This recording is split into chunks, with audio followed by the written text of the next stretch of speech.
Saúde, amada igreja, com a graça e a paz do nosso Senhor e Salvador Jesus Cristo. Amém? Louvado seja o nosso bom Deus por mais esse domingo, dia do Senhor. Nós vamos então para a leitura da palavra de Deus. Em Colossenses capítulo 4, Filipenses capítulo 4, versículo 19. Filipenses capítulo 4, verso 19, diz assim: E o meu Deus, segundo a sua riqueza em glória, há de suprir em Cristo Jesus cada uma de vossas necessidades. Mais uma vez, todos juntos. E o meu Deus, segundo a sua riqueza em glória, há de suprir em Cristo Jesus cada uma de vossas necessidades. Ó Pai, nós rogamos a Tua bênção, a Tua direção e a sabedoria vinda do alto, Senhor, para que o Teu servo à frente possa pregar a Tua palavra com fidelidade e todos nós, ó Deus, de fato ouvirmos a Tua voz sendo falada aos nossos corações e mentes. Toma-nos em Tuas mãos a todos e glorifica a Ti mesmo e edifica a Tua igreja. Nós oramos em nome de Jesus. Amém e amém. Queridos, há momentos em que precisamos tanto de alguém que nos possa socorrer, alguém que tenha condições de fato de estar ao nosso lado e de nos socorrer em cada uma das nossas necessidades. Às vezes o socorro será financeiro, principalmente nesse período de pandemia. Quantas pessoas estão num aperto financeiro, passando por dificuldades, com desemprego? Quantas pessoas estão apertadas financeiramente e seria tão bom ter alguém para poder socorrer a pessoa nesse quesito, mas também o socorro emocional em meio às angústias da solidão, em meio às pressões internas e externas. São diversas as nossas necessidades. E Paulo estava passando por algo semelhante. O contexto aqui mostra Paulo escrevendo para a igreja de Filipos e escrevendo a chamada Carta da Alegria. Mas Carta da Alegria, logo se espera que ele estivesse escrevendo em um momento de festa, né? Um momento de grande euforia em toda a cidade, no meio de todas as pessoas. Mas na verdade Paulo estava preso, e ele escreve essa carta preso, mas também contente, mas também grato de coração a Deus e aos irmãos da igreja de Filipos. E nós podemos de fato aprender muitas coisas com este irmão, e é bom ressaltar que ele estava preso, mas não era uma prisão porque ele cometera um crime, quebrar a lei, né? Fizera mal a alguma pessoa. Não, ele desejava o bem, a salvação das pessoas ao seu redor. Ele estava pregando o evangelho, fazendo a vontade de Deus, e por isso ele fora então aprisionado, perseguido, né, naqueles dias. Após Paulo expressar detalhes de como ele aprendeu a viver contente, né, em toda e qualquer situação, nos textos anteriores, ou seja, feliz, contente e grato por tudo, né, e em tudo também, ele agora faz algumas afirmações acerca de Deus, acerca do Deus glorioso e os seus cuidados para com seus filhos, para com todos, mas especialmente para com os filhos de Deus em Cristo Jesus. Eu queria tirar 3 lições deste versículo que nós acabamos de ler. Primeiro é que o Deus glorioso, esse é o nosso tema, o Deus glorioso, ele é incomparavelmente rico. Poderíamos dizer literalmente que ele é gloriosamente rico. Quando se pensa em riqueza, logo se imagina o quê? Grandes fortunas, não é verdade? Grandes bens materiais, carros, iates, mansão, alguma coisa, um império, uma indústria, alguém que seja dono de tudo isso, né? Ou coisas semelhantes. Mas Deus, ele é incomparavelmente rico, além destes aspectos materiais, E vejamos algumas referências bíblicas que referem-se a Deus como sendo rico. Primeiro, o próprio Paulo, que ele está dizendo que Deus, em sua riqueza, né, ele vai suprir. Então vamos ver, o próprio Paulo diz lá em Efésios capítulo 2, versículo 4, o seguinte: mas Deus, sendo rico em misericórdia, por causa do grande amor com que nos amou. Então Paulo diz que Deus é rico em misericórdia, Ele é rico em amor, é grandioso o amor de Deus, e por causa disso, Ele está tomando fazendo essa citação, essa expressão da riqueza de Deus. Paulo também diz, ainda em Efésios capítulo 2:7, para mostrar nos séculos vindouros a suprema riqueza da sua graça, em bondade para conosco em Cristo Jesus. Ou seja, Deus também é rico, além de ser em misericórdia e em amor, também rico em graça, a riqueza da sua graça. Ele chama suprema riqueza da sua graça, e nos séculos vindouros isso deveria ser mostrado. Ou seja, cerca de 2000 anos depois, nós já estamos nos séculos vindouros, e a graça, a suprema riqueza da graça divina, continua evidente e gloriosa. E nós temos contemplado a riqueza, a suprema riqueza dessa graça de Deus em nossas vidas, agora quase 2000 anos depois. Isaías, o profeta, diz assim, lá em Isaías 55, versículo 7, deixe o perverso o seu caminho, o iníquo os seus pensamentos, converta-se ao Senhor, que se compadecerá dele, e volte-se para o nosso Deus, porque é rico em perdoar. Então Deus também é rico em perdoar. Essa misericórdia, esse amor, essa graça, essa bondade, esse perdão de Deus é abundante. Deus é maravilhosamente rico. E é claro que, quando nós pensamos em riqueza, logo associamos com questões materiais. Deus também é o dono do ouro e da prata. Deus é dono de todos os recursos deste mundo. Deus é dono de tudo que há no céu e na terra. Na verdade, Ele é criador. Tudo foi criado por Ele e para a glória dEle. A riqueza de Deus nunca acabará. Os seus recursos são ilimitados, porque Ele mesmo criou tudo, conforme o conselho da sua vontade, conforme o seu poder, conforme a sua sabedoria, e tudo coopera para a glória dele, tudo é para a glória dele. Então é ilimitada essa riqueza divina, e ela não se acabará. Quando nós olhamos para o petróleo, que é uma grande riqueza natural, né, no nosso tempo, no nosso mundo, o petróleo, ele pode acabar, e provavelmente um dia vai acabar. Bilionários, pessoas extremamente ricas, podem perder as suas riquezas, ou morrerem, e isso vai passar. Pessoas também, ou nações que são ricas, ou que outrora foram ricas, podem também perder esse seu poderio, e podem empobrecer-se. Vocês lembram da Venezuela, há umas décadas atrás? A Venezuela era um dos países fortes do mundo inteiro, e hoje está nessa miséria, nessa condição, porque a riqueza humana, ela passa, a riqueza deste mundo, ela passa. Uma citação antiga diz que a glória do homem é como um círculo na água, que nunca deixa de aumentar, até que, por força do seu próprio crescimento, dispersa-se em nada.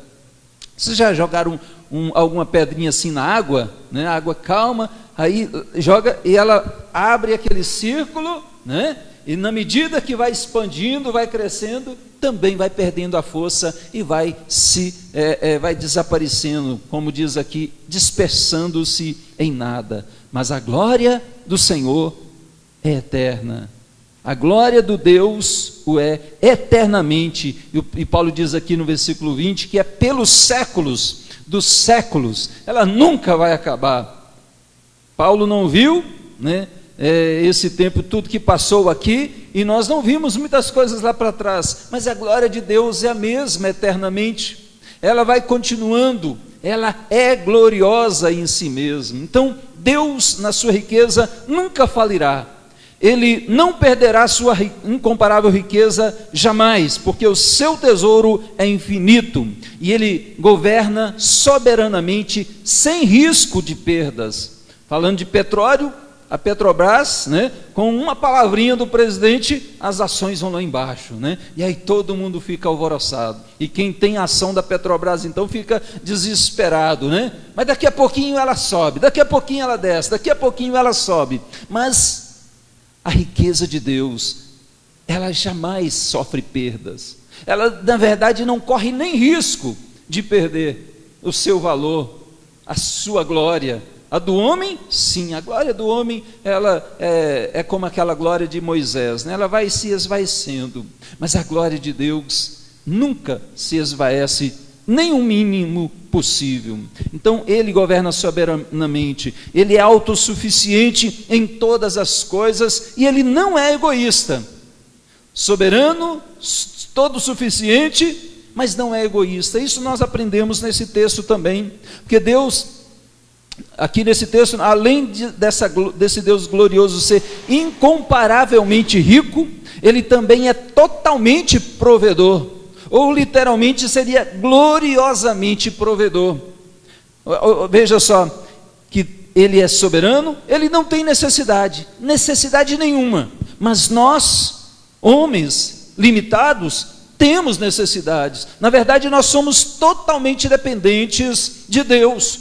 Consciente ou inconscientemente, nós somos dependentes de Deus para viver, para respirar, para ter o amanhã, para tudo, para vir a existir, para morrer. Em tudo nós somos dependentes de Deus, mas Ele em si não tem necessidade nenhuma. E Paulo, quando ele está falando que Deus é provedor, ele não está pensando aqui primariamente e exclusivamente no que Deus ainda fará na glória, ou seja, do que Deus irá nos abençoar, vai suprir as nossas necessidades, quando nós morrermos, ou quando Ele vier e nos buscar, aí sim Ele suprirá as nossas necessidades. Não, Paulo está tendo a perspectiva de que é neste reino terreno, diante de fato das nossas necessidades, das necessidades que afligem os seus filhos, Deus supre essas necessidades. É a perspectiva aqui do apóstolo Paulo, é a certeza dele, porque nós temos diversas necessidades. Temos necessidades financeiras, como já dissemos, temos necessidades materiais de outras coisas, físicas, da nossa saúde, temos necessidades psicológicas, emocionais, necessidades espirituais, sociais, familiares. Nós temos uma gama de necessidades. Se Deus é todo suficiente, nós somos todo dependentes de Deus, consciente ou inconscientemente. E se nós temos necessidades, Deus tem meios para supri-las, Deus tem meio para prover aquilo que nós mais necessitamos. E como é que Ele supre na sua riqueza em glória? Como é que Ele supre as nossas necessidades? Às vezes é através do trabalho, às vezes nem é de um trabalho fichado, é de um bico, né? Mas o bico é um meio de Deus prover? É sim, dele cuidar de você, dele manter a sua vida, dele suprir as suas necessidades. E algo que aconteceu e está próximo de acontecer novamente, auxílio emergencial, não se fala numa outra coisa a não ser isso, né?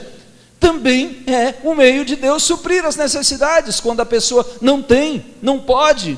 Deus usa as autoridades, o governo, um seguro-desemprego, isso é canal de Deus, é um meio ordinário dele. E é importante nós frisarmos aqui que o crente, ele não tem o aval de Deus para desprezar esses meios ordinários, esses meios que Deus proveu para o seu sustento, e dizer: olha, eu vou viver pela fé, nem quero isso, eu vou viver pela fé. Ou seja, Deus abriu a porta, Deus deu a condição, Deus deu este recurso, e ele diz: não, eu vou viver pela fé. Isso está indo contra o princípio da providência de Deus, e está indo mais para o campo da tentação a Deus. Irmãos, como é que Deus provê além desses? Ele provê também através das ofertas dos crentes e dos descrentes também.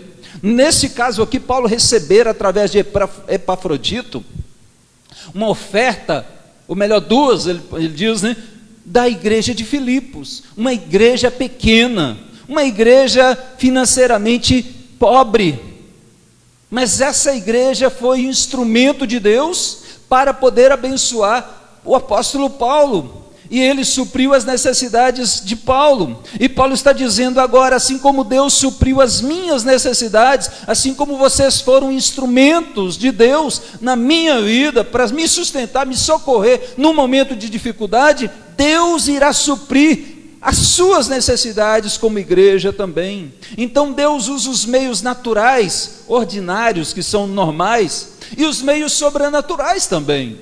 Ele usa anjos, ele usa milagres, ele faz tudo conforme a vontade dele, no tempo dele, para poder socorrer os seus necessitados e suprir as suas necessidades. Então esse nosso Deus, ele é de fato totalmente provedor.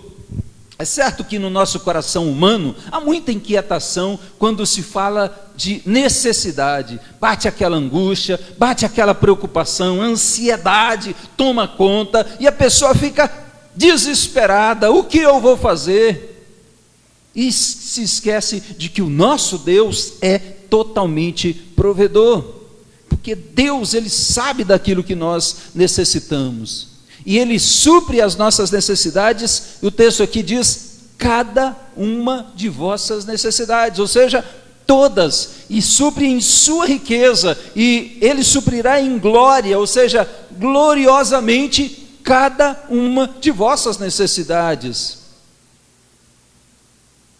Você deve estar pensando algumas que você tem imediatamente, pense nisso. Apresente-as diante do Senhor, se é que provavelmente você já tem apresentado cada uma dessas necessidades, e Deus de fato irá suprir. Mas aqui também não está trazendo aquela ideia de que Deus saciará todos os nossos desejos, não está dizendo que Deus saciará e responderá a todos os nossos caprichos, não é isso que o texto está dizendo sim, que Ele suprirá cada uma de nossas necessidades, ou seja, é preciso distinguir entre desejos e necessidades. Muitas vezes nós desejamos o que nós não precisamos, e muitas vezes nós não desejamos aquilo que nós mais precisamos, e Deus conhece tudo, e no tempo certo, no tempo de Deus, conforme a nossa necessidade também, Deus irá suprir cada uma delas. Quando nós olhamos, Paulo está falando por experiência própria, não só porque ele acabara de receber mais uma vez o socorro daquela igreja, mas porque ele também tinha diversos testemunhos de como Deus, em diversas situações, suprira cuidadosamente cada necessidade dele.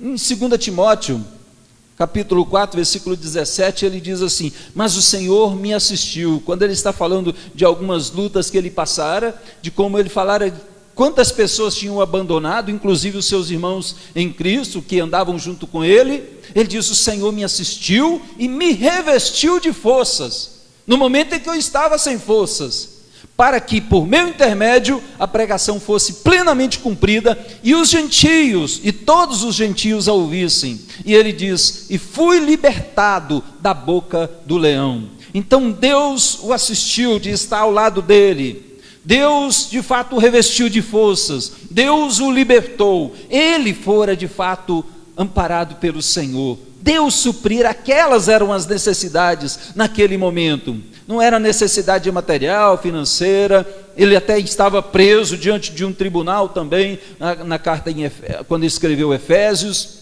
e então ele está dizendo, Deus supriu as minhas, Ele também irá suprir as de vocês, Ele manifestará a generosidade dEle para com essa igreja, para com esses amados irmãos, que foram tão generosos, que manifestaram carinho, que foram de fato instrumentos de Deus na minha vida. Deus não se esquece de nenhum desses benefícios. A certeza da providência, amados, ela de fato deve gerar em nós gratidão. quando nós sabemos que Deus tem suprido cada uma das nossas necessidades, ou irá suprir, isso deve gerar gratidão, deve gerar amor, maior amor ainda que nós já temos. Obrigado, Senhor. Era assim que Paulo via essa situação. Deve gerar em nós fé. Deus supriu, Ele irá suprir mais ainda. Ele já supriu antes, irá suprir depois. Deve gerar paciência, e eu devo esperar, ser longânimo, aguardar o tempo certo da providência de Deus. Quando eu de fato mais necessitar, Deus irá de fato manifestar o seu amor. Deve também trazer conforto ao nosso coração, sabedores de que nós temos um Deus glorioso, que supre todas as coisas gloriosamente. Isso deve confortar o meu coração, e também confortar quando eu vejo alguma coisa na vida do meu irmão, e que eu não posso supri-la, eu não posso ser esse instrumento, mas eu sei que Deus pode, e Ele irá suprir. Então isso traz conforto e traz regozijo, traz alegria, que era o que Paulo está escrevendo aqui na carta aos Filipenses, né? A carta da alegria. Eu me regozijo, eu me alegro. Então alegrai-vos, e alegrai-vos sempre no Senhor, independente da situação. Aprendi a estar contente em toda e qualquer circunstância. Então, meus amados, nós podemos ter essa certeza, e ela deve gerar em nós tudo isso. E isso deveria, por fim, também acabar com toda a ingratidão no nosso coração, acabar com toda a murmúria, lamúria, reclamação, né? Com toda angústia, amargura na nossa alma, quando estamos passando por um momento e ainda não chegou a providência, o socorro, ou nós pelo menos não imaginamos que tenha chegado.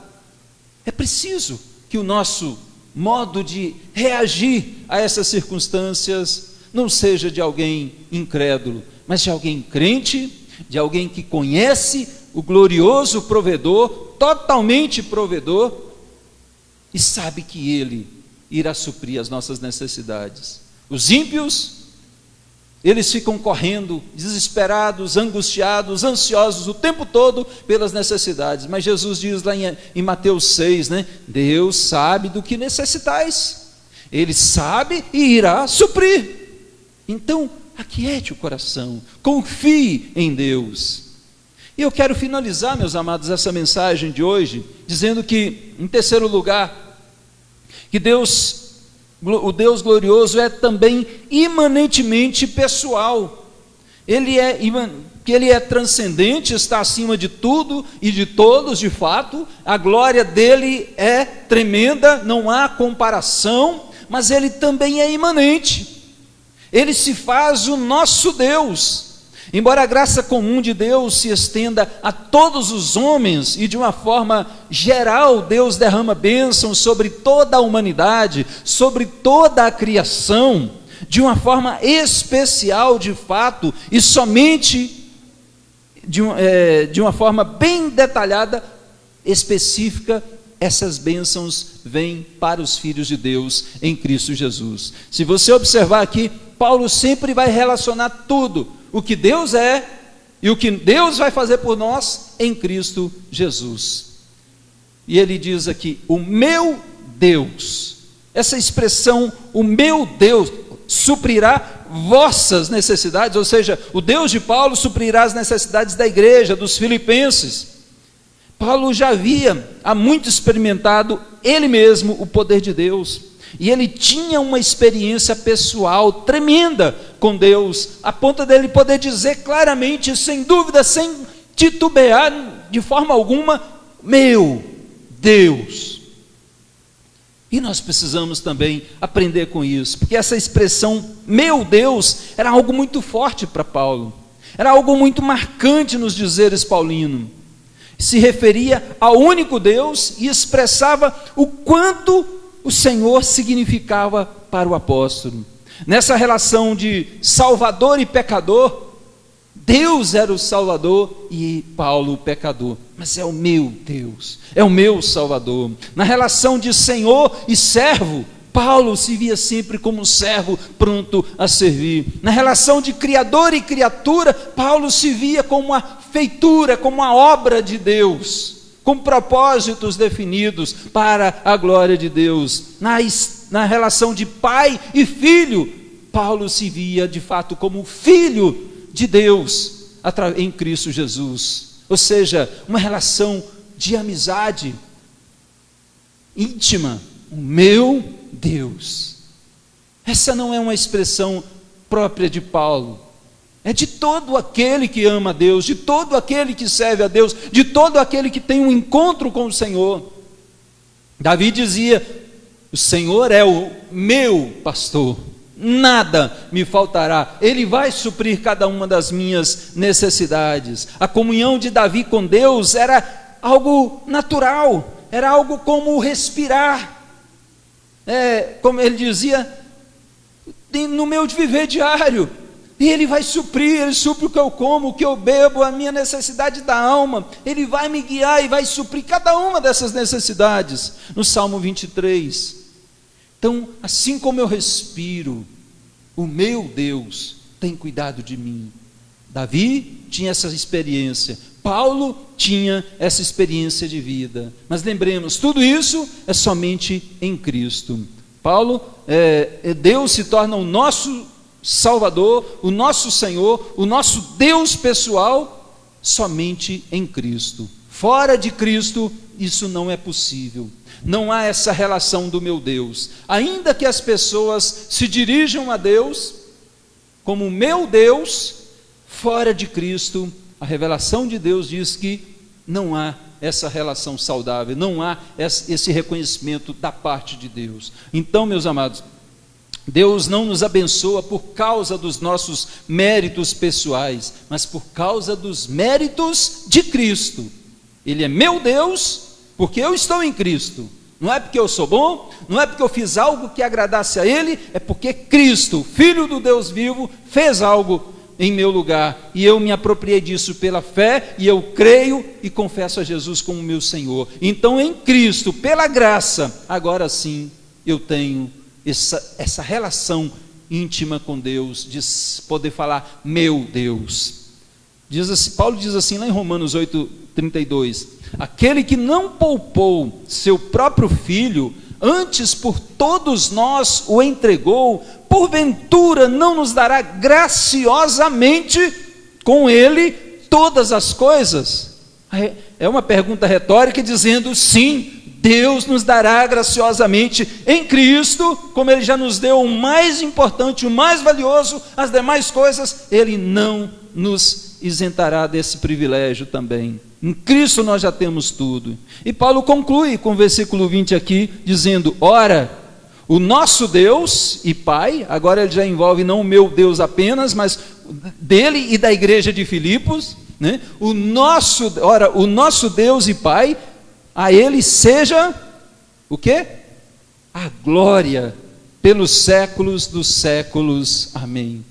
Esse nosso Deus glorioso, a Ele seja. A ideia de seja não é de virá a ser, né? Ali é a glória dele, e a glória permanece e permanecerá pelos séculos dos séculos, gloriosamente. Que Deus nos ajude a compreender essas verdades todas, né, expostas pelo apóstolo Paulo em um versículo, riquíssimo versículo, né, onde nós somos ensinados que esse Deus é incomparavelmente rico em todos os sentidos, e de uma forma plena, de uma forma que não há com quem se comparar, nada que se compare a Ele.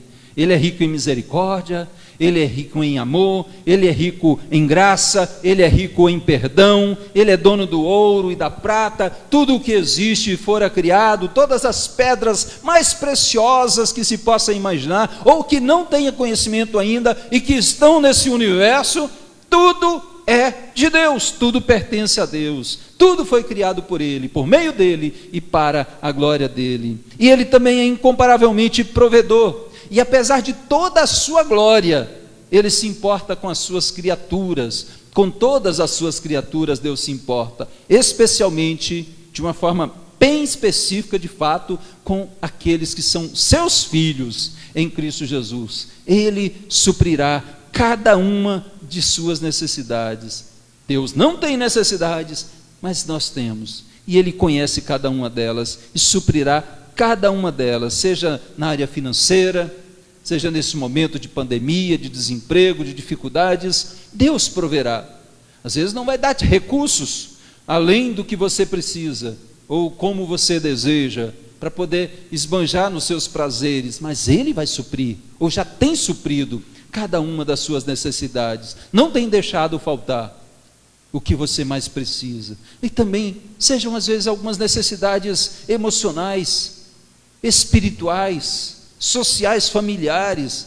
Paulo estava na prisão e Deus supriu essas necessidades. Deus colocou pessoas de bem no caminho dele. Lembremos, às vezes nós vamos ser mais do que alvos da providência de Deus. Nós vamos ser instrumentos da providência de Deus. Nós não vamos ser só abençoados pelo que Deus provê na nossa vida. Nós vamos ser instrumento de Deus para também prover na vida de outros. Os meios ordinários. É o meio natural. Deus abençoa uns e esses repartem com outros, abençoa outras vidas, socorre a eles. Nós não podemos nos esquecer deste detalhe. Não é só venha a nós, né? Não é só venha a nós, é o vosso reino, Senhor, seja feita a tua vontade na minha vida, aqui e sempre, na terra ou no céu. Deus é totalmente provedor, e Ele tem todos os meios para prover o que nós mais precisamos. Alguém já disse, eu quero repetir aqui essa expressão, eu gostei dela, diz: eu pedi força, recebi dificuldade para me fazer forte. Pedi sabedoria, Ele me deu problemas. Pedi prosperidade, Deus me deu cérebro e músculos para trabalhar. Pedi coragem, Deus me deu perigo. Pedi amor, me deu pessoas com problemas para ajudar. Eu não recebi nada do que pedi, mas tudo o que precisava. Percebam a providência de Deus na sua vida. O que você tem orado, o que você tem pedido, o que você realmente necessita. E lembre-se, Ele tem trabalhado, Ele tem colocado pessoas ao seu redor, tanto para que te abençoem, como também para que sejam abençoadas pela sua vida. Deus é imanentemente pessoal, lembre-se disso. Ele é o Deus de Paulo, Ele é o Deus dos filipenses, Ele é o nosso Deus, mas Ele também deve ser o meu Deus, deve ser o seu Deus de uma forma bem especial, em Cristo, e somente através de Cristo é que Ele se torna o Deus pessoal do cristão, de cada pessoa sobre a terra, somente em Cristo. E a pergunta que fica é: você já confessou a Jesus como seu Deus pessoal? Para que você possa de fato dizer, o meu Deus em Cristo Jesus, assim como Paulo, assim como a igreja de Filipos, assim como todo cristão genuinamente estando em Cristo. Você já entregou a sua vida para Ele verdadeiramente? Essa mensagem quer falar ao seu coração. Não deixe para amanhã, não adie. É hora de você tomar a decisão de fato, você que está aqui na igreja, ou você que está acompanhando pela transmissão, entregue a sua vida hoje mesmo a Jesus. Ele já providenciou a palavra, a pregação. E a pregação, pelo agir do Espírito Santo, é que traz a fé, é que gera fé em nossos corações. E Ele já proveu. Então, meu amado, minha amada, não endureça o coração. Se renda, confesse a Jesus como seu único e suficiente Salvador, como Senhor absoluto da sua vida. Confie nele. E você vai ver Ele sendo o seu Deus e suprindo cada uma de suas necessidades em Cristo Jesus. A Ele, pois, seja a glória pelos séculos dos séculos. Amém. Que Deus nos abençoe em nome de Jesus. Vamos orar? Baixe a sua cabeça. Pai querido, obrigado pela Tua santa palavra. Obrigado pelo que Tu és e pelo que Tu és gloriosamente. Obrigado porque apesar de toda a Tua glória, de toda a Tua grandeza, de toda a Tua majestade, de toda a Tua riqueza, o Senhor, ó Deus, não é egoísta. O Senhor, que é digno de toda a glória, ainda olha para nós pecadores, ainda olha para nós tão carentes, tão dependentes, tão cheios de necessidades, e és poderoso, e és amoroso, e és rico em compaixão, em misericórdia, em amor, em perdão, em graça, para nos suprir as necessidades. Ó Deus, louvado seja o teu nome. Estamos aqui para a honra e glória do teu nome, e rogamos, ó Senhor, visita o teu filho. Eu oro como pastor, ó Pai, socorra a tua igreja, socorra o teu servo e a tua serva, que estão passando por necessidades na vida financeira, estão passando por necessidades na vida espiritual, na alma, ó Deus, a angústia, a ansiedade, abatimento na alma, Senhor. Socorra aqueles que estão depressivos nesse momento difícil, acalenta, conforta, traz ânimo, traz a fé, traz, ó Deus, um revigoramento, ó Deus, em todos os aspectos. Socorra, tu és o único que pode, Senhor. Ó Deus, tu podes diretamente fazer o milagre, ou podes também usar os meios deste mundo. De toda forma, o Senhor socorrerá, e o Senhor será glorificado sempre. É em nome de Jesus que oramos e agradecemos.